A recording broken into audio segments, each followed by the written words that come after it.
Hare Krishna Guru Maharaj, please accept my humble obeisances. Glory to Srila Prabhupada.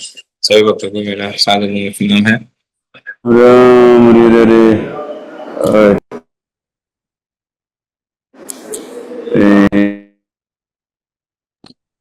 तो आज पुनः हमारे बीच काफी लंबे समय बाद श्रीमान रुक्मणी कृष्ण प्रभु उपस्थित है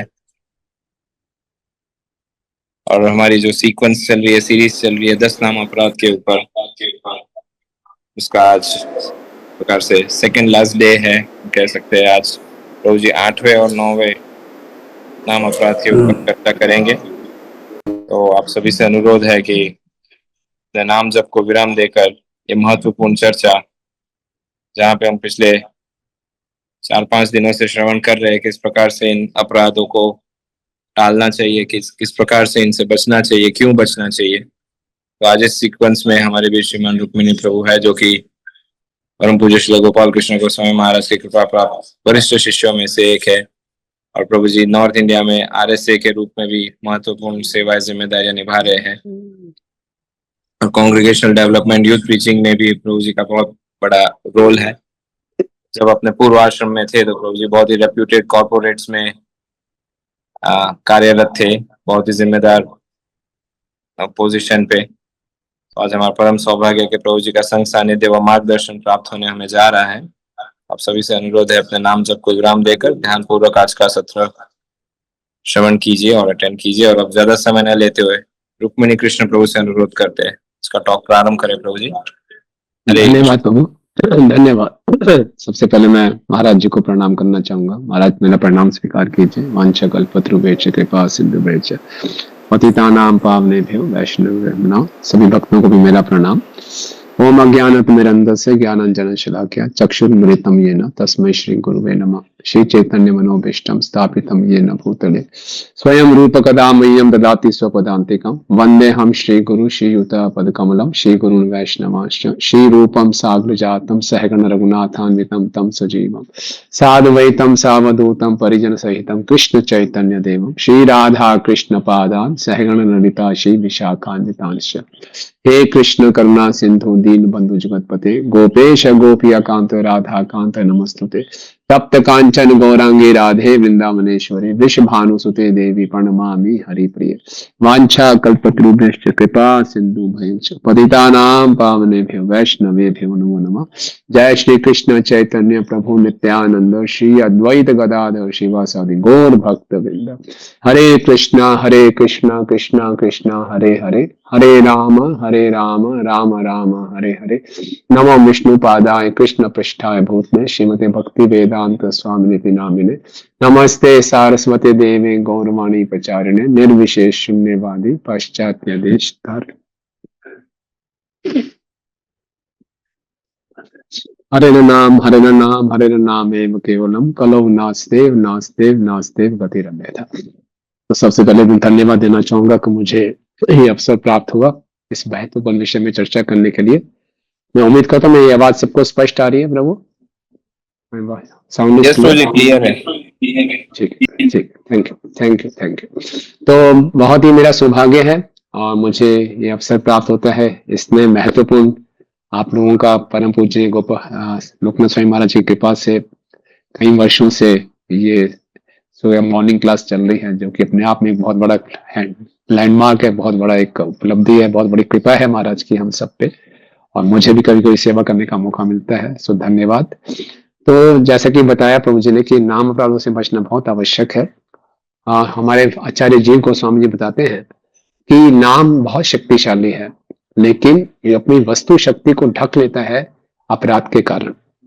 जिस प्रकार से सूर्य बहुत शक्तिशाली है, लेकिन सूर्य के आगे अगर बादल आ जाए तो एक वक्त जीव सूर्य के दर्शन नहीं कर पाता, सूर्य के पूरे प्रभाव का अनुभव नहीं कर पाता।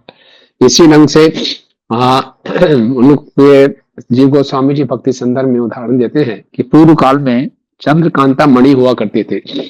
वो मणि में क्या खूबी होती थी कि उस मणि को की अंगूठी अगर हम उंगली में डाल लेंगे और अपने हाथ को अगर अग्नि में डाल देंगे तो हाथ जलेगा नहीं, यानी कि वो मणि हाथ को उस फायर प्रूफ बना देती है।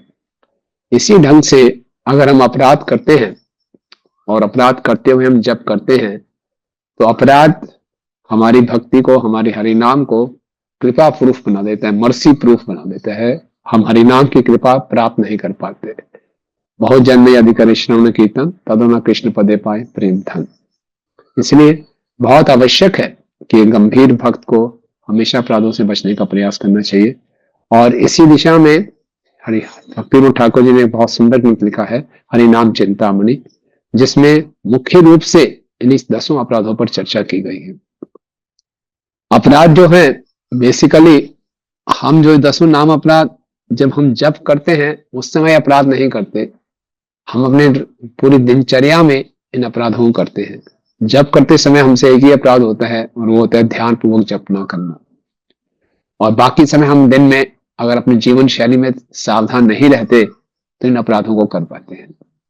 तो आज हम 8वें और 9वें अपराध पे चर्चा करेंगे। तो 8वां अपराध पद्म पुराण में इसके विषय में कहा गया है, धर्म व्रत त्याग होता आदि सर्व शुभ क्रिया साम्यम अपि प्रमादा। धर्म व्रत त्याग होता आदि सर्व शुभ क्रिया साम्यम, यानी कि जो वैदिक शास्त्रों में कर्म कांड बताए गए हैं, धर्म है, व्रत है, त्याग है, यज्ञ है, जो जितने शुभ क्रिया कर रहे हैं, हरिनाम को इस शुभ कर्म कांड के समान समझना। साम्यम अपि प्रमादा, ये पागलपन है, ये मूर्खता है।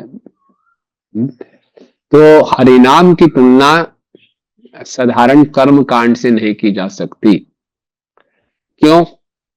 क्योंकि जो वैदिक शास्त्रों में कर्म कांड बताए गए हैं उनका जो परिणाम होता है वो नश्वर होता है, स्वर्ग लोक की प्राप्ति होगी ज्यादा से ज्यादा। लेकिन हरिनाम की जो परिणाम मिलता है हमें वो दिव्य स्तर पे है। लेकिन फिर भी अपने भौतिक आसक्तियों के कारण हम हरिनाम की तुलना भी एक सकाम कर्मकांड से, शुभ कर्मकांड से कर बैठते हैं। हरिनाम का हम जब करते हैं बोलते हे राधा रानी, हे कृष्ण, मुझे सेवा में लगाओ, मुझे सेवा में लगाओ, मुझ पे कृपा करो, मुझ पे सेवा में लगाओ। ये प्रभुपाद जी ने हमें अर्थ बताया है। लेकिन इसकी तुलना हम साधारण कर्मकांड से करेंगे तो कर्मकांड में एक जीव भगवान से क्या प्रार्थना कर रहा है, हे भगवान मेरी सेवा करो, मेरी सेवा करो, मेरी सेवा करो। बिल्कुल उल्टा है। इसको बराबर कैसे समझा जा सकता है? कर्मकांड में हम भगवान से कुछ मांगते हैं। साधारणतः हम देखते हैं मंदिरों में, मस्जिदों में, चर्चों में लोग क्यों जाते हैं? अपनी इच्छाओं की पूर्ति के लिए, राइट। जैसे भक्तिविनोद ठाकुर ने भी बताया है कि भगवान की स्तुति 4 स्तर से शुरू होती है।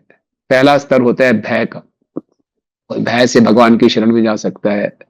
दूसरा स्तर होता है इच्छा से, कोई अपनी इच्छाओं की पूर्ति के लिए। तीसरा स्तर होता है कर्तव्य का, कि कर्तव्य समझ के कोई भगवान की शरण में जाता है। और सबसे उत्तम स्तर है प्रेम का। तो हरिनाम का जब हम जप करते हैं हम प्रयास करें कृष्ण प्रेम प्राप्त करने के लिए, हम प्रेम के स्तर पे आना चाहते हैं। लेकिन जो कर्म कांड है वो इच्छाओं के स्तर पे है कि हमारी इच्छाओं की पूर्ति हो जाए। इसलिए बिल्कुल इसकी तुलना करना अपराध माना गया है। बताया गया चैतन्य चरितामृत में, कोई बोले करोड़ों करोड़ों अश्वमेध यज्ञ कर लें तो वो उसकी तुलना एक हरिनाम के समान है। क्या कहना आपका? ये तुलना ठीक है कि गलत है? करोड़ों अश्वमेध एक तरफ, अश्वमेध यज्ञ एक तरफ, और एक हरिनाम।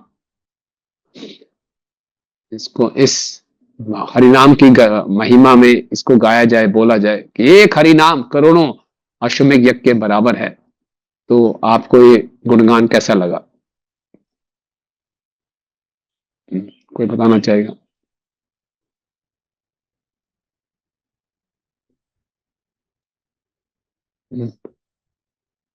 अनम्यूट करना पड़ेगा किसी को? कोई कर सकता है तो, या कैसे होगा?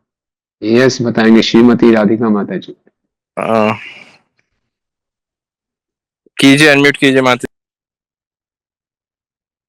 हरे कृष्णा प्रभु जी, धन्यवाद, प्रणाम जी। प्रणाम जी। यस यस प्रभु जी। एक नाम जो है वो हजारों हजारों जो यज्ञ के से ऊपर है, कि एक नाम से, एक शुद्ध नाम होने से हम तर सकते हैं, भगवान के कृष्ण प्रेम को प्राप्त कर सकते हैं। लेकिन वो शुद्ध होना चाहिए, क्योंकि शुद्ध नहीं होता है, इस वजह से प्रॉब्लम है। वो शुद्ध हो जाए तो अच्छा। लेकिन जैसे बोला कि करोड़ों अश्वमेध यज्ञ एक हरिनाम के बराबर, कोई ऐसा बोले तो क्या कहेंगे उसको? यस प्रभु जी, हमने ये सुना है भागवतों से सुना है, यहाँ पर आचार्यों से सुना है कि हाँ, ये एक जो नाम है वो बहुत इंपॉर्टेंट है, एक नाम जो हजारों जो यज्ञ है उसके से ऊपर है। कोर्स यस, मैं कहूँगा तो यस, हमने सुना है ऐसे और शास्त्रों में पढ़ा है। Good good, thank you thank you. और कोई कुछ कहना चाहेगा? माधव कांता देवी दासी, ग्रेटर नोएडा।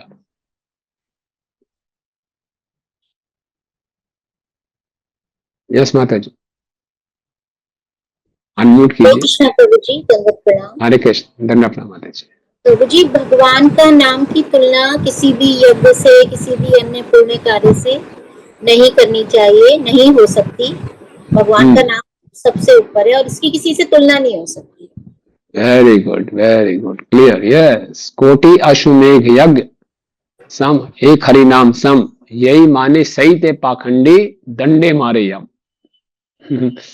वो पाखंडी है, वो नास्तिक है जो सोचता है कि करोड़ों अश्वमेघ यज्ञ एक हरि नाम के बराबर हैं, तो उसको पाखंडी बताया गया, उसको यमराज जी दंडे मारेंगे। क्यों? हरिनाम इन सब के एक दिव्य स्तर पे है और अश्वमेघ यज्ञ इत्यादि जो हैं ये भौतिक स्तर पे हैं, इसीलिए कभी भी इनकी तुलना नहीं करनी चाहिए। जैसे कि माता देवहूति भी भागवतम के 30 स्कंद में बताती हैं अपने पुत्र कपिल देव जी को, अहो बत्सुपाचो अतो गरिया यद जीवाग्रे वर्तते नाम अतोभ्यम तेपुस तपुस तेजो सुस्नूर आर्या ब्रह्मानुचु नाम गणाति ये ते। अहो बत्सुपाचो अतो गरिया, अगर एक चंडाल के जीवा पे भी हरिनाम आ जाए तो कितनी महानता की बात है।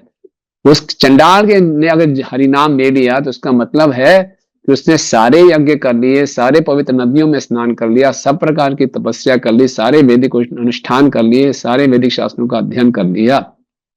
जीवा पे अगर जिसके हरिनाम आ जाए इसका मतलब इन सब से वो ऊपर उठ चुका है। ये हरिनाम की महिमा है, लेकिन हरिनाम को किसी साधारण शुभ सकाम कर्म कांड के समान समझना बहुत बड़ी भगवान नाम के प्रति अपराध है। इसका दूसरा अर्थ यह है, इसको प्रैक्टिकल एप्लीकेशन में लेंगे कि हरिनाम का जप हमें भौतिक लाभों के लिए नहीं करना चाहिए। कई बारी हम देखते हैं कि नए नए व्यक्ति जुड़ते हैं, वो हरिनाम का जप शुरू करते हैं, हो सकता है उनके बिजनेस में कुछ गिरावट आ जाए, स्वास्थ्य में गिरावट आ जाए या परिवार में कोई दुर्घटना घट जाए, तो ऐसे लोगों को वहम हो जाता है कि हरिनाम ये मंत्र जो हमने शुरू किया ये सूट नहीं कर रहा, कुछ मंत्र को बदलना चाहिए। ये पहले हम अपने कुल देवी कुल देवता का मंत्र लेते थे, उसको छोड़कर हमने ये हरिनाम का मंत्र लेना शुरू किया है, तो ये कुछ गड़बड़ है, तो मंत्र बदल देना चाहिए। हमारे जीवन में एक ऐसा अनुभव हुआ था, एक नए व्यक्ति आए थे तो हमने उनको हरिनाम करवाने का प्रयास किया, उन्होंने हरिनाम किया, कुछ दिनों के बाद आना बंद कर दिया। तो मैंने उनको दोबारा फोन किया, क्यों नहीं आए प्रभु, क्या हो गया? बोले जब से हरिनाम लिया है मैंने, जन्माष्टमी के दिन मैंने व्रत रखा था, मैंने खूब हरिनाम लिया, घर गया तो बहुत जोर से पेट में दर्द हुआ, मैं हॉस्पिटल में एडमिट हो गया। क्या फायदा ऐसे जन्माष्टमी व्रत का, क्या ऐसे मंत्र का, हमारी श्रद्धा खत्म हो गई। मैं बोला भैया ये हरिनाम इसलिए नहीं है कि आपका स्वास्थ्य अच्छा रहे, आपका बिजनेस चलता रहे, आपका कोर्ट केस सुलझ जाए, नहीं, हरिनाम का जप इन कार्यों के लिए नहीं करना चाहिए।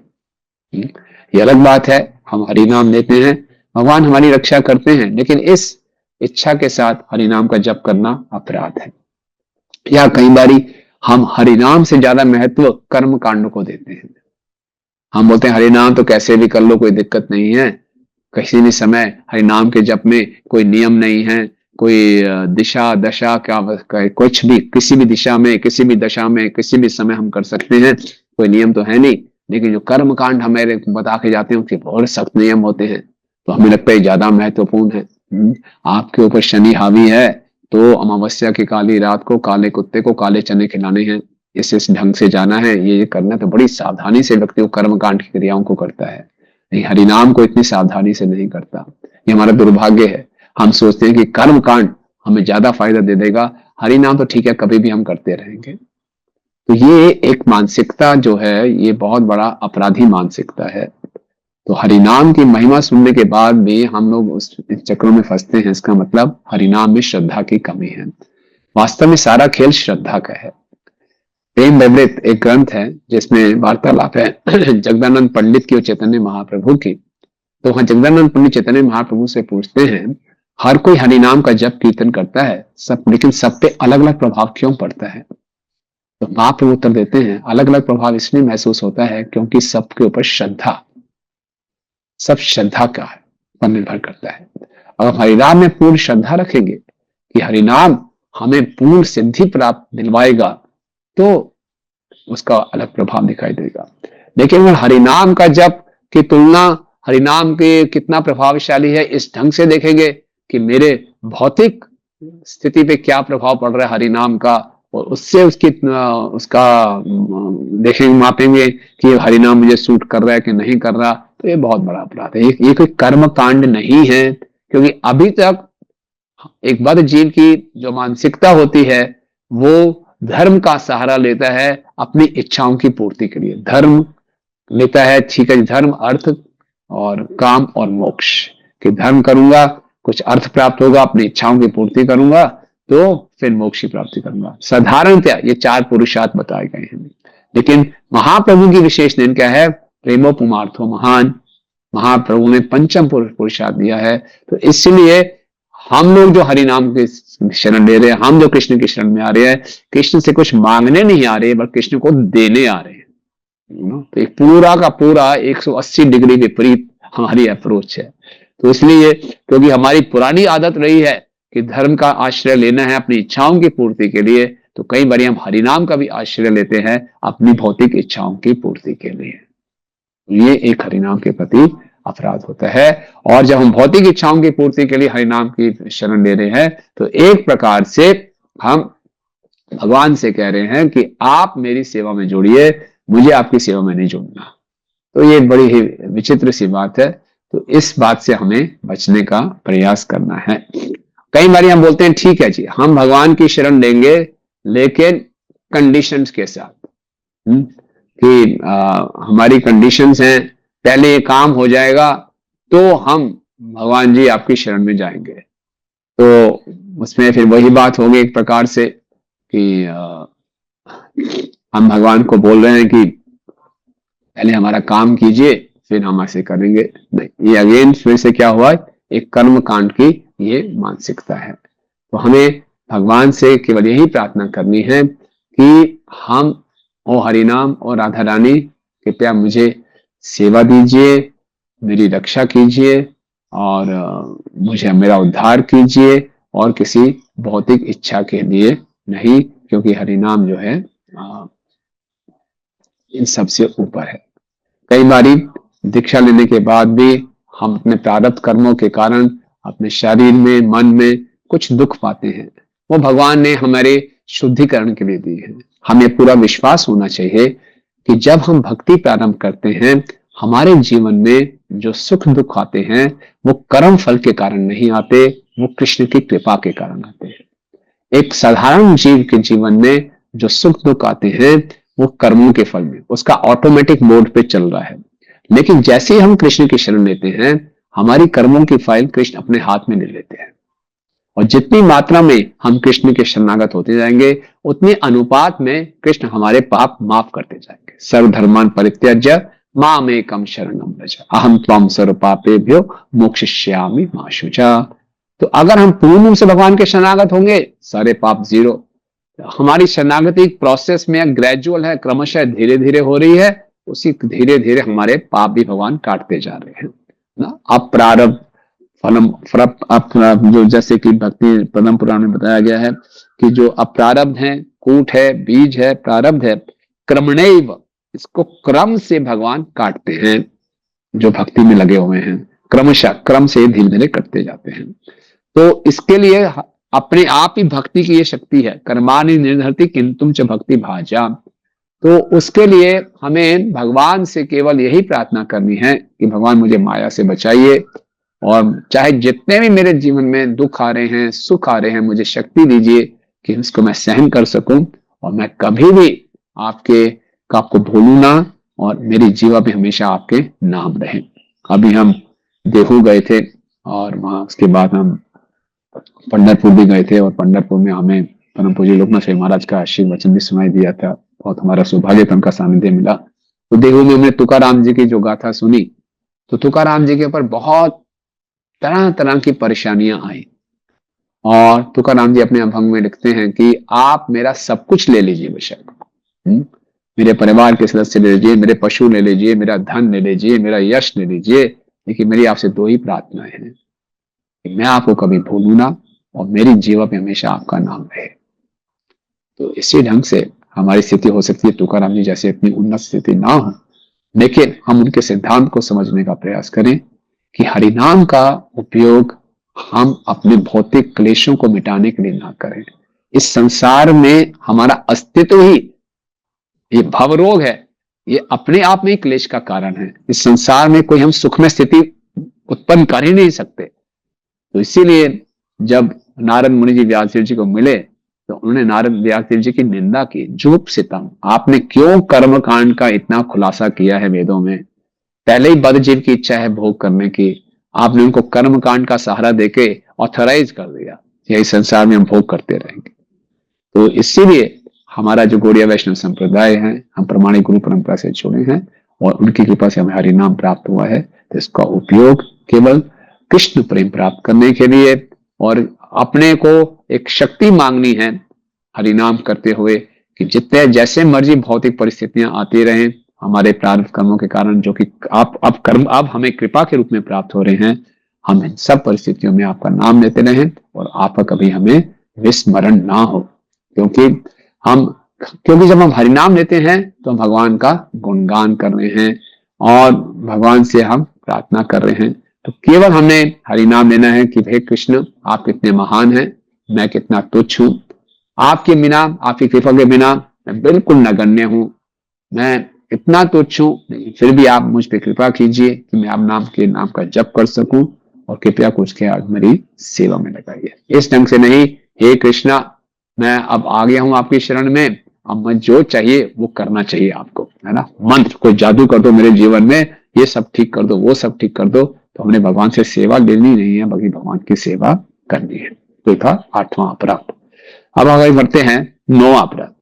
9वां अपराध के विषय में क्या है कि अश्रद्धालु को कृष्ण नाम की महिमा का उपदेश देना, जो कि पद्म पुराण में इसका वर्णन से आता है, अश्रद्धाने विमुखे अपि अश्नुते यस चोपादेश सहिष्वा नाम अपराधा, कि जिसकी श्रद्धा नहीं है उसको हम हरिनाम की महिमा बताएं। अब इसमें कई बार हमारे जीवन में द्वंद्व आ सकता है। भगवान 18वें के गीता के 18वें अध्याय के 67वें श्लोक में बताते हैं कि जो ज्यादा तपस्वी ना हो, जिसकी श्रद्धा ना हो, उसको एक गुह्यतम संदेश नहीं बताना चाहिए। कौन सा गुह्यतम संदेश? भगवान ने जो 18वें अध्याय के 65 और 66वें श्लोक में संदेश बताया है, मन मना भव मद भक्तो मध्याजी माम नमस्करो, और छोटा सर्व और आगे सर्व धर्मान परित्याज्य माम एकम शरणम व्रज। तो भगवान अर्जुन के माध्यम से हमको बता रहे हैं कि ये गुह्यतम संदेश उनको ना दो जिनकी श्रद्धा कम है, जो नास्तिक हैं। इसके तात्पर्य प्रभुपाद जी कहते हैं प्रचारक फिर भी रिस्क लेते हैं और आगे बताते हैं। और वही भगवान श्री कृष्ण जब चैतन्य महाप्रभु के रूप में आते हैं तो क्या कहते हैं, जारे देखो तारे कहो कृष्ण उपदेश, हमारा गया गुरु हो तारे ही देश। जो मिले, जहां मिले, जैसे मिले, उसको कृष्ण का उपदेश दो। तो कैसे इस बात को समझे? और महाप्रभु ने अपनी इच्छा भी व्यक्त की है, पृथ्वी अत्य नगर आदि ग्राम सर्वत्र प्रचार है वे मोर नाम, कि पृथ्वी नगर आदि ग्राम में मेरे नाम का प्रचार हो। तो अब एक तरफ तो ये आदेश है और दूसरी तरफ ये आदेश है, किसी अश्रद्धालु व्यक्ति को आपने हरि नाम दिया तो ये अपराध हो जाएगा। तो कैसे इस बात को समझा जाए? तो देखिए कि हम प्रचार में जाते हैं तो जिनकी हरिनाम में श्रद्धा नहीं है, भगवान श्री कृष्ण में श्रद्धा नहीं है, उनको हम हरिनाम की महिमा ना बताएं, हम हरिनाम का संकीर्तन करें। क्योंकि हरिनाम को स्वीकार करने के लिए श्रद्धा की आवश्यकता है। जैसे मैंने पहले भी बताया था, जगदानंद पंडित और चैतन्य महाप्रभु के वार्तालाप में श्रद्धा मुख्य बात है। नदिया गोद्रुम में नित्यानंद महाजन, पाथिया चे नाम हटे जीवे रे कारण, श्रद्धावान जन है श्रद्धावान जन। भक्तिविनोद ठाकुर बताते हैं कि गोद्रुम में नित्यानंद महाजन ने नाम हट खोला है, नाम को बेच रहे हैं। तो नाम को कैसे खरीदा जा सकता है? श्रद्धा से ही नाम को खरीदा जा सकता है।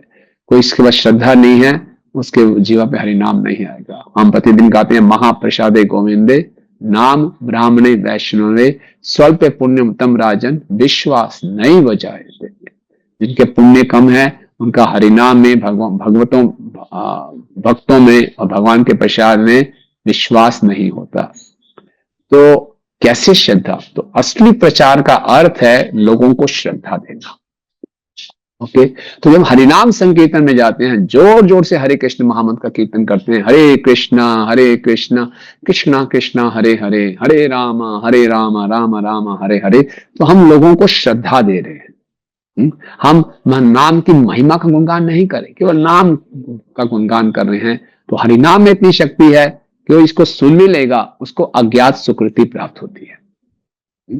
धीरे धीरे जब अज्ञात सुकृति बढ़ जाती है तो उसका भक्तों के प्रति आकर्षण बढ़ता है, भक्तों के प्रति उनके हृदय में आदर की भावना उत्पन्न होती है, और यही आदर की भावना फिर श्रद्धा का रूप लेती है। इसलिए बताया गया कि खूब हरिनाम संकीर्तन करें, जिससे लोगों के अंदर अज्ञात सुकृतियां बढ़ती जाएं, उनका आदर भाव बढ़ता जाए और फिर वो श्रद्धा के स्तर पे आ जाए। लेकिन हम हरिनाम संकीर्तन में लिखते हैं, और हो सकता है कि कुछ लोग हमें बहुत अपोज करें।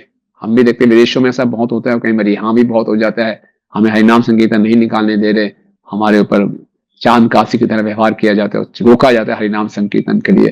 तब भी घबराना नहीं है, धीरे धीरे धीरे उनमें वो श्रद्धा आ जाएगी। ऐसा हमने बहुत बारी देखा है कि जो लोग प्रारंभ में हरिनाम का विरोध करते हैं, बाद में धीरे धीरे वो जुड़ जाते हैं और शब्द और दीक्षा भी ले लेते हैं। जैसे कि हम देखते हैं महाप्रभु के एक पार्षद थे, नित्यानंद प्रभु के एक पार्षद थे, गदाधर दास। गदाधर दास को राधा रानी की द्युति, राधा रानी की जो आभा है, उसका अवतार बताया जाता है। तो गदाधर दास एक बारी हरिनाम के में कीर्तन में हमेशा उन्मत्त रहते थे। तो एक बार वो काजी के पास चले गए और काजी को बहुत क्रोध आया, और काजी को बाहर, काजी जब उनके सामने आए, काजी ने सोचा आज इसको मैं हरिनाम इसका बंद कराऊंगा। लेकिन जब काजी ने गदाधर दास के दर्शन किए तो इतने प्रेम में उन्मत्त थे, आंखों से प्रेमाश्रु बह रहे थे, काजी देखते ही एकदम स्तब्ध हो गए। और तब गदाधर दास ने काजी को बोला कि काजी हरि का नाम लो। काजी ने बोला मैं हरि का नाम कल लूंगा। तो गदाधर दास नाचने लगे, आपने तो पहले से हरि का नाम ले लिया, आपने बोला मैं हरि का नाम कल लूंगा, तो आपने हरि का नाम ले लिया और उसको गले लगा दिया, और इसको गले लगाते ही काजी के अंदर भी प्रेम का संचार हो गया। तो इस प्रकार से वो जो काजी जिसके अंदर कुछ भी श्रद्धा नहीं थी, हरि का नाम सुन के, भक्तों के दर्शन करके उनके अंदर वो श्रद्धा उत्पन्न हुई। और जब श्रद्धा उत्पन्न होती है फिर वो हरिनाम की महिमा को समझ पाता है। लेकिन तब तक हम क्या करें कि हरिनाम का हम प्रचार कर सकते हैं, लेकिन हरिनाम की महिमा किसी श्रद्धा रहित व्यक्ति को बताने का लाभ नहीं है। क्यों? जैसे समझिए एक व्यक्ति ने बहुत शराब पी हुई है, शराब में पियक्कड़ है एकदम, और उस पियक्कड़ व्यक्ति को आप समझाने का प्रयास कर रहे हैं, तो क्या करेगा? आपसे हो सकता है मार पिटाई शुरू कर दे, वो और अपराध करेगा। भक्तिनाथ ठाकुर जी उदाहरण देते हैं कि किसी सुअर के सामने आपने हीरा डाल दिया, तो सुअर को हीरा थोड़ी अच्छा लगेगा, उसको तो मल अच्छा लगता है, वो हीरे के टुकड़े टुकड़े कर देगा। या किसी बंदर को बहुत सुंदर सा रेशमी कपड़ा दे दिया, तो बंदर उसका सम्मान थोड़ी करेगा, बंदर उस कपड़े को फाड़ देगा। तो इसी ढंग से कोई व्यक्ति बहुत अपराधी मानसिकता रखता है, उसकी हरिनाम में कोई श्रद्धा नहीं है, भक्तों में कोई श्रद्धा नहीं है, उसको अगर हम हरिनाम की महिमा बताने का प्रयास करेंगे, वो दुर्व्यवहार करेगा, वो अपराध करेगा, और हो सकता है हमारी भी श्रद्धा उसमें कम हो जाए। इसीलिए उनसे बचना चाहिए। और जब उनको कोई श्रद्धा का विकास हो जाए फिर वो हरिनाम की महिमा स्वीकार कर सकते हैं। तो इसीलिए हम देखते हैं पुस्तक वितरण बहुत अच्छा माध्यम है। जब हम पुस्तक वितरण करते हैं, श्रील प्रभुपाद की पुस्तकों में हरिनाम की महिमा बताई गई है, लेकिन उससे पहले भगवान के तत्व के विषय में बताया गया है, भौतिक जगत के तत्व के विषय में बताया गया है, हमारा जीव तत्व बताया गया है, संबंध ज्ञान को स्पष्ट किया गया है।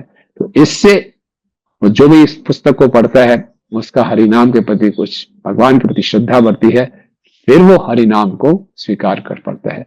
वैसे हम संकीर्तन में जाएं, लोगों को बोल सकते हैं आप नाम लीजिए, नाचिए, गाइए, लोगों को नाचना गाना अच्छा लगता है, उसमें लोग पार्टिसिपेट करते हैं, उससे वो अज्ञात सुकृति इकट्ठी करते जा रहे हैं, और अज्ञात सुकृति करते करते आदर की भावना आएगी, और आदर की भावना से फिर श्रद्धा आएगी। तो इसलिए जितना हम खुद शुद्धता के साथ जप करेंगे, उतना चैतन्य महाप्रभु की कृपा से हमें शक्ति प्राप्त होगी कि हम लोगों को हरिनाम में श्रद्धा दे सके। प्रचार का अर्थ होता है श्रद्धा को बांटना। तुम्हें कृपा करी श्रद्धा बिंदु दिया, देह कृष्ण नाम धने, ओहे वैष्णव ठाकुर दयार सागर हे दास करुणा करे। तो जो परम वैष्णव होते हैं, जो हमें हमारे मुख्य प्रचारक का वही सफलता है कि वो लोगों को श्रद्धा दे सके। श्रद्धा ही जो मुख्य धन है, और यही श्रद्धा गाढ़ी होती होती बाद में प्रेम बन जाती है। तो हम जितना अपने जीवन में शुद्धता के साथ भक्ति के नियमों का पालन करेंगे, हरिनाम का जप करेंगे, उतना चैतन्य महाप्रभु की नित्यानंद कृपा से हमें शक्ति प्राप्त होगी कि हम लोगों को श्रद्धा दे पाएंगे, और जो अश्रद्धालु भौतिकवादी लोग हैं उनको हम अच्छा भक्त बना पाएंगे। अगर वास्तव में हमें बहुत चिंता है कि हम हरिनाम का हमें वितरण करना है, महाप्रभु की आज्ञा को पूरा करना है, पृथ्वी चाहते नगर अधिक नाम सर्वत्र प्रचार है वे मोर नाम, तो हम सबको अपने पे मेहनत करनी चाहिए, ताकि हम अपनी चैंटिंग को अच्छा कर लेंगे तो क्या होगा कि हम फिर अच्छे ढंग से प्रचार कर पाएंगे और अच्छे ढंग से लोगों को इसका वितरण कर पाएंगे। तो अगर हम क्योंकि जैसे अगर बिना ऐसे ही फैनेटिकली बहुत केवल उत्साह में, जैसे उत्साहमय तरीके से अगर हम केवल बोलेंगे नहीं सबको हरि नाम हमने बांट देना है, चाहे पात्र अपात्र देखेंगे बिना, हाँ पंच तत्वों ने बांटा ऐसे, लेकिन देखते हैं चैतन्य महाप्रभु निमाई पंडित जब नवद्वीप में थे तो स्मरात ब्राह्मण थे, उनको महाप्रभु ने उनका उद्धार नहीं किया, दक्षिण भारत में जाके उद्धार किया, क्योंकि वो स्मार्त ब्राह्मण थे, उनकी श्रद्धा नहीं थी। इसी तरह के एक स्मार्त ब्राह्मण थे देवानंद पंडित।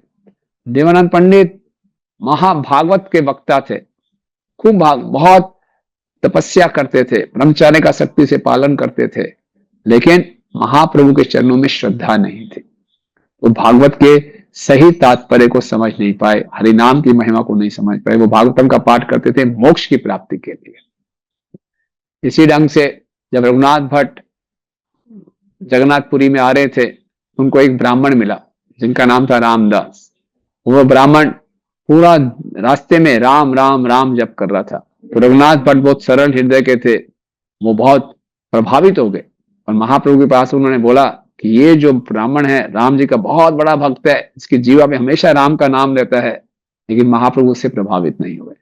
महाप्रभु बोला ये राम का नाम ले रहा है राम बनने के लिए, इसकी हरिनाम में पूरी श्रद्धा नहीं है। तो इस ढंग से ये श्रद्धा का मुख्य बात है। इसको हम जितना वितरण करेंगे, हम जितना अच्छे ढंग से खुद जप करेंगे, नियमों का पालन करेंगे, उतना हम लोगों को श्रद्धा दे पाएंगे। तो प्रचारक के रूप में हमें अच्छे ढंग से हरिनाम को प्रस्तुत करना चाहिए, संबंध ज्ञान के साथ प्रस्तुत करना चाहिए, ताकि लोग हरिनाम के महत्व को समझ सकें और फिर उनको कुछ श्रद्धा प्राप्त होगी, तो श्रद्धा से फिर वो हरिनाम का जप करेंगे। जैसे हम पुस्तक वितरण पे निकलते हैं तो कुछ लोग को हम जब देखिए, जैसे एक प्रभुपाद जी के शिष्य आए थे जो कि विदेशों में पुस्तक का वितरण करते हैं, तो विदेशों में तो किसी को नहीं मालूम कि कृष्ण कौन है, श्रीमती राधा रानी कौन है, तो कैसे किया जाए। तो बोलते हमारा एक सबसे अच्छा तरीका क्या होता है कि हम सबको पुस्तक का कृष्णा बुक का कवर दिखाते हैं, जो थोड़ा सा आकर्षित हो जाता है, इसका मतलब पूर्व जन्म से उसकी थोड़ी सी कुछ श्रद्धा है, उससे हम बातचीत करते हैं। जो बिल्कुल कृष्ण भक्त पुस्तक का इतना सुंदर कवर देखकर भी बिल्कुल आकर्षित नहीं होता या फिर उसका वो उल्टा मुख कर लेता है, तो हम समझते हैं इसमें श्रद्धा नहीं है, इसमें समय व्यर्थ गंवाने का फायदा नहीं, हम आगे बढ़े। तो कई वजह हम प्रचार करते हैं, जब हम ऐसे लोग दिखाई दें जिनमें थोड़ी श्रद्धा की कमी दिखाई दे, तो उनसे ज्यादा बहस करने की आवश्यकता नहीं है, हम आगे बढ़े। जिनमें थोड़ा सा श्रद्धा का बीज है उसको हम कल्टीवेट करने का प्रयास करें, उसको हम देने का आगे बढ़े, ठीक है ना। तो इस प्रकार से हालांकि महाप्रभु का आदेश है कि हम पूरी पृथ्वी पर हरिनाम बांटें, हरिनाम जरूर बांटें, क्योंकि हरिनाम बांटने से लोगों को अज्ञात सुकृति प्राप्त होती है, लेकिन जो उसकी महिमा है उसी को दें जिसमें कुछ श्रद्धा का विकास हो चुका है। उदाहरण के लिए हम ट्रेन में जा रहे हैं, हम अनजान लोगों से बातचीत करना शुरू कर देते हैं। तो अनजान लोगों से बातचीत करते हैं तो हम उनको कुछ अपना नाम बता सकते हैं, एड्रेस बता सकते हैं, लेकिन अपना बैंक अकाउंट में अपने एटीएम कार्ड का पिन नंबर नहीं बताएंगे। ये नहीं बोलेंगे इतनी दोस्ती हो गई चलो यार मेरा पिन नंबर ये दे दीजिए, ऐसा नहीं बताएंगे, जनरल बातें करेंगे। इसी ढंग से एक नए व्यक्ति से हम मिलते हैं जिसकी भी श्रद्धा का विकास नहीं है तो हरिनाम देंगे, आप हरिनाम लीजिए ऐसा बोल सकते हैं, लेकिन उसको उसका गूढ़ महत्व नहीं बताएंगे, इसे कृष्ण प्रेम प्राप्त होता है इत्यादि, ये बातें उससे कहने का लाभ नहीं, क्योंकि उसके अंदर श्रद्धा की कमी है। ठीक है, तो मुख्यतः ये दो विषय थे। इस ढंग से हम और भी देखते हैं नवा अपराध, इस ढंग से भी देखा जा सकता है कि जो हमारी ऑडियंस है उसके अधिकार को ना देखते हुए अब उसके अधिकार से ज्यादा के गुहितम विषयों की चर्चा करना। जैसे श्रील प्रभुपाद जी बताते हैं, ये जो प्रोफेशनल पेशेवर भागवत वक्ता होते हैं वो भागवत सप्ताह करते हैं और भागवत सप्ताह में सीधा दशम स्कंद में रासलीला का वर्णन शुरू कर देते हैं। तो ऐसे अनजान लोग जिनको कृष्ण तत्व नहीं मालूम कि भगवान कौन है, भगवत गीता को समझा नहीं, सीधा दशम स्कंद में भगवान की रासलीला का वर्णन सुनेंगे तो राधा कृष्ण की भगवान की गोपियों के साथ को लीला को बहुत सहज ले लेंगे और उनके प्रति अपराध करेंगे। इसीलिए महाप्रभु ने क्या किया कि जन साधारण में केवल हरिनाम संकीर्तन और जो थोड़े से अधिक और जो निष्ठावान हो उनमें भगवत गीता के सिद्धांत, थोड़े और निष्ठावान हो तो भक्ति के गुण सिद्धांत, और जितने और गहरे हो जाए तो जैसे महाप्रभु अपने पार्षदों के साथ रामानंद राय स्वरूप दामोदर के साथ गंभीरा में राधा कृष्ण की गुहितम लीलाओं की चर्चा करते थे। तो अधिकार को देखते हुए, और अधिकार प्राप्त होता है श्रद्धा के अनुसार, उसके अनुसार देखते हुए हमने ऑडियंस को प्रचार करना चाहिए। अन्यथा अगर इस अधिकार का हम व्यतिक्रम कर देंगे तो फिर ये नवा अपराध होगा। नवे अपराध का दूसरा पहलू क्या है, यहां बताया गया अश्रद्धालु को हरिनाम की महिमा नहीं बतानी चाहिए, लेकिन कोई श्रद्धालु है और उसको हम हरिनाम का प्रचार नहीं कर रहे, महिमा का प्रचार नहीं कर रहे, तो ये भी अपराध है। इसलिए हरिनाम चिंतामणि में बताया गया है ऐसे गुरु जो अपने शिष्यों को सही प्रशिक्षण नहीं देते कि हरिनाम का प्रचार करें तो उनको दीक्षा देने का कोई लाभ नहीं है। हम सभी शिष्य बनते हैं तो हमारा भी कर्तव्य है कि हम हरिनाम में अपनी श्रद्धा बढ़ाएं और इस हरिनाम की श्रद्धा का वितरण करें। तो जो श्रद्धालु को हरिनाम की महिमा का प्रचार ना करना भी अपराध है और अश्रद्धालु को हरिनाम की महिमा का प्रचार करना अपराध है। आप समझे, श्रद्धालु को प्रचार ना करना अपराध है और अश्रद्धालु को हरिनाम की महिमा का प्रचार करना अपराध है। ये उसका दूसरा पहलू है। ठीक है, तो हम यहीं पे विराम देंगे, 5-7 मिनट हैं, किसी कोई प्रश्न है तो प्रश्न पूछ सकते हैं। हरे कृष्ण। बहुत बहुत धन्यवाद प्रभु जी। तो जो भक्त विशेष रूप से फर्स्ट आईडी में है और यदि उनके आज के सत्र, आज के विषय से संबंधित प्रश्न है तो हैंड रेस कर सकते हैं और समय के अनुकूलता के हिसाब से हम देखते हैं कितना एकोमोडेट कर पाएंगे। राधानाथ कृष्ण प्रभु यवतमाल से अनम्यूट करके बोलिए। Hare Krishna prabhu, thank you prabhu for your wonderful lecture. आप जब मेरा एक अनुभव आज का है और एक प्रश्न है। अनुभव ये है प्रभु, आप जब समझा रहे थे कि कर्म कांड के लिए हरिनाम का यूज नहीं करना चाहिए, तो मुझे याद है परम पूज्य लोकनाथ स्वामी गुरु महाराज ने एक बार कुंभ मेला में कहा था कि जितने भी मंत्र बाहर चल रहे हैं कर्मकांडी मंत्र, उनका सार हरे कृष्ण महामंत्र है। सही बात है, वो सब का सार है। दूसरा प्रश्न मेरा ऐसा था प्रभु, आपने कहा कि जैसे अपना तुकाराम महाराज ने, उनको कुछ भी तकलीफ थी तो उन्होंने भगवान से कुछ मांगा नहीं, वैसे ही सुदामा जी ने नहीं मांगा, लेकिन उनके परिवार वालों ने हरदम उनसे कहा कि आप मांगो। तो यस यस, हम उस चीज का, हम उसको सहन कर सकते हैं। अगर परिवार नहीं सहन कर सकता है तो उस स्थिति में क्या करना चाहिए? जैसे इन्होंने किया, सुदामा और तुकाराम ने किया, वैसे ही करना चाहिए। ठीक है, जैसे नारद मुनि जी भागवतम में 7वें स्कंद में युधिष्ठिर महाराज को बताते हैं कि हमारे जो परिवार वाले हैं, जो संबंधी हैं, जो भी कृष्ण ज्ञान को इतना नहीं जानते, वो कुछ भी सलाह दे तो हाँ हाँ करते रहिए। ठीक है, बहुत अच्छा, हाँ हाँ नहीं करिए, वही जो गुरु साधु शास्त्री द्वारा कहा गया। इनसे बहस करने का फायदा नहीं, क्योंकि वही बात हो जाएगी, उनको बताएंगे नहीं हरिनाम ले रहा हूं सब कुछ हो जाएगा, तो अश्रद्धालु को हरिनाम की महिमा का प्रचार हो जाएगा। बोले ठीक है, ऐसा बोलिए। सुदामा ने बोला ठीक है जा रहा हूं, लेकिन जाके जो उसने किया वो किया उन्होंने। Thank you.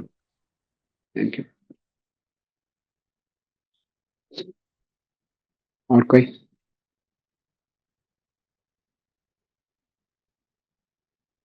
महापुर आप बताएंगे हाँ अनम्यूट करके बोलिए। कृष्ण प्रभु जी, धन्यवाद। कृष्ण प्रभु जी, ऑडिबल? हाँ बोलिए माता जी, आइए बोलिए, हरे कृष्ण प्रभु जी, बोलिए माता जी। हरे कृष्ण प्रभु जी, दंडवत प्रणाम। आपकी आपको आवाज आवाज आ रही शेक है? हो रही है। ऑडिबल? I am audible? हाँ अब आ रही है, बोलिए। ओके। अभी आ रही है आवाज प्रभु जी? हाँ बोलिए माता जी, बोलिए।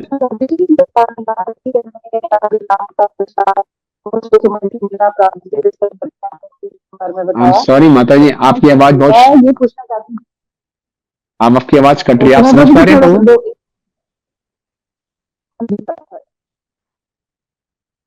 शायद नेटवर्क इतना स्टेबल नहीं है माता जी आपका। You may retry, camera off करके या अच्छे नेटवर्क में जाके फिर से हैंड रेस कीजिए माता जी। आपका कोई और प्रश्न पूछा नहीं। लियाना माता जी, लियाना अरोरा रितु अनम्यूट करके बोलिए। हरे कृष्ण प्रभु जी, प्रणाम। प्रभु जी, आज प्रणाम का माता लेक्चर जी। बहुत अच्छा लगा। प्रभु जी, एक क्वेश्चन था मेरा एकादशी को लेके। जैसे हम कहीं बाहर जाते हैं तो हमें होर्डिंग्स दिखती हैं, होर्डिंग्स पे हमारे फेवरेट फूड्स दिख जाते हैं, तो उसमें फेवरेट फूड्स की जो हमें फोटोज दिखती हैं, क्या उससे भी हमारा फास्ट टूट जाता है एकादशी का? नहीं, इतना हिम्मत कीजिए आप, तो हमारा जीना मुश्किल हो जाएगा। आप हरि नाम लेते रहिए, तो धीरे धीरे वो फेवरेट फूड्स भी हमें अनफेवरेबल लगेंगे, चिंता मत कीजिए। दिव्य सारथी प्रभु अनम्यूट करके बोलिए। हरे कृष्णा प्रभु, दंडवत दंडवत प्रणाम। धन्यवाद। हरे कृष्णा प्रभु जी, मेरा एक प्रश्न था कि आपने 8वें नाम अपराध में कहा कि भगवान कृष्ण क्रमशः अपने कर्म को काट देते हैं। तो हाँ। हमने ऐसे सुना था कि कर्म आपने प्रारब्ध कम मात्र में हमको भोगना ही पड़ता है, तो वो कैसे? हाँ मैंने बोला कि जैसे हम भगवान के शरण में जाते हैं, हमारा कर्मों का जो फाइल है, पूरा रिकॉर्ड भगवान अपने हाथ में ले लेते हैं। तो हमारे आचार्य बताते हैं कि भगवान अपनी इच्छा से हमारे जीवन में उसको छिड़कते हैं। कम फल कम कर देंगे, किस समय देना है। नहीं तो एक साधारण व्यक्ति होता है, उसको जो कर्म फल है उसको भुगतना ही पड़ेगा, उससे वो बच नहीं सकता। ना कम हो सकता है, ना ज्यादा हो सकता है, ना समय बदल सकता है। लेकिन जो भक्त होते हैं, भक्तों के लिए भगवान समय भी बदल सकते हैं, उस कर्म फल की मात्रा भी आगे पीछे कर सकते हैं। ये भगवान के हाथ में। तो इसलिए जो भी हमारे जीवन में सुख दुख हमें प्राप्त होता है भक्त के जीवन में, उसको कृष्ण की कृपा के रूप में देखना चाहिए। एंड वन लास्ट क्वेश्चन प्रभु जी, हमारे ट्रांसक्रिप्शन टीम से हमारे ट्रांसक्राइबर प्रभु पूछना चाह रहे हैं, which is bit rare. Gopal Radhe Prabhu, kindly unmute. Hare Krishna Prabhuji. Actually, I don't have a question. I have a very nice comment. I have a comment. Thank you Prabhu. आपका बड़ा सुंदर class रहा आज। मुझे एक पॉइंट बहुत अच्छा लगा, जो कि मैं एक्चुअली यूनिक सुना नहीं कभी, लेकिन बहुत अच्छा फील हुआ कि कर्मकांड और भक्ति के बीच में जो डिफरेंस है वो ये है कि भक्ति में हम भगवान की सेवा करना चाहते हैं और भगवान की सेवा मांगते हैं, जबकि कर्मकांड या रिचुअलिस्टिक एक्टिविटीज में हम भगवान को हमारा सेवा करवाते हैं कि हमारा ये पूर्ण कर दो, ये खत्म कर दो। और कभी कभार इससे मैं देखा कि हम हमारी भक्ति को भी हम मेजर कर सकते हैं कि कितना वो कर्मकांड के इसमें है कि हम जब भी कर रहे हैं तो हमारा डिजायर क्या, भगवान हमारा बीमारी ठीक कर दे, इसके लिए है कि हमारा भगवान की सेवा के लिए हमारा गोल है, बेनिफिट। सो थैंक यू बहुत अच्छा। Thank you so much. Thank you Hare Krishna. जय। तो बहुत बहुत धन्यवाद प्रभु जी आपका, और साथ ही में सभी भक्तों का भी। समय की पाबंदी के चलते हम सभी के प्रश्नों को अकोमोडेट नहीं कर पाएंगे, उसके लिए क्षमा चाहते हैं।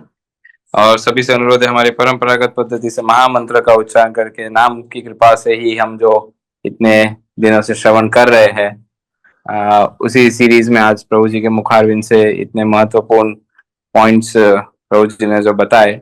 और जब प्रभु जी आपने आज का टॉक प्रारंभ किया, ओपनिंग में जो आपने स्टेटमेंट दिया, that was very powerful in itself, कि ये जो अपराध है हम जब के समय नहीं करते, अपितु दिनचर्या में करते हैं। हम when we actually start our day, उस समय हम ये अपराध करते हैं। That was very provoking statement.